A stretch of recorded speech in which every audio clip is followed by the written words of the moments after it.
Hey folks, it's Kevin. The Wall Street Journal published an article on July 29th, 2021, stating that the eviction moratorium set to expire on July 31st, 2021 will not be extended.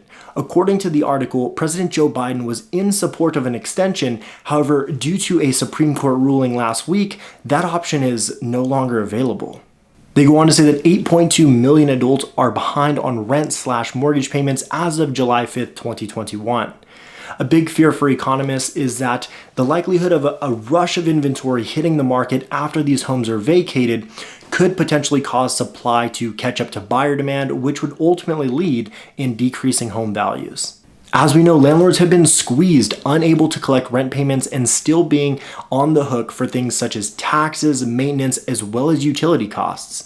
According to the Treasury Department, just $3 billion aimed at helping tenants behind on rent payments has been allocated out of the $47 billion that was initially budgeted as of June 30th, 2021. The moratorium was originally set to expire on December 31st, 2020, but was then extended by Congress until late January and then extended 3 more times by the CDC.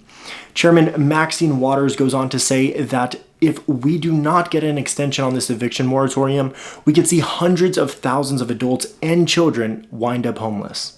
However, the Federal Reserve Bank of Philadelphia found this spring that 80% of tenants behind on rent payments have an arrangement with their landlord to repay those missing payments, which means that landlords may not take the direction of eviction once that opportunity presents itself. For those of you who live in California, such as myself, we have our own set of rental protections in the form of a local moratorium that is extended to October 1st, 2021, and this is for any missing payments from March 2020 through September 2021.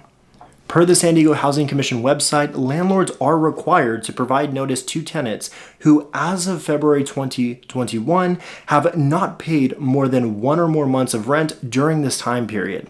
The tenants then must provide the landlord with a declaration of COVID-19 related financial stress within 15 days of receiving their notice from their landlord. Lastly, tenants are still required to pay 25% of the rent they owe during the period of September 1st, 2020 through September 30th, 2021. So what does all this mean and what are my thoughts? As most of you know, I do my best to give an unbiased opinion when it comes to my political stance and dissect the information from a logical point of view rather than emotional. I do believe with a democratically controlled government, they're going to institute further protections to do everything in their power to avoid increasing homelessness. However, if this is not extended and we do begin to see those tenants evicted, I do believe that we could see a rush of inventory hit the market simply because home values have increased so much in the last 12 months that it may just make financial sense for those landlords to pay the capital gains tax, liquidate that asset, especially if they've been missing the last 12 months of rent payments. All in all, if we do see a wave of inventory come into the housing market, I don't think that'll be enough to force downward pressure on home values. I think that if interest rates remain low, we have a strong enough buyer pool to purchase up all of those properties and continue on this consistent trajectory. However, I cannot predict the future just like you, and if 2020 and 2021 taught us anything, it is to expect the unexpected. What we think is red is actually blue, no political pun intended. With that being said, thank you so much for watching. If you found value in this video, please hit the like button, send it to a friend or a family member that you think would find it of value. And lastly, please subscribe to my channel to stay tuned for any future videos. I'll see you in the next one.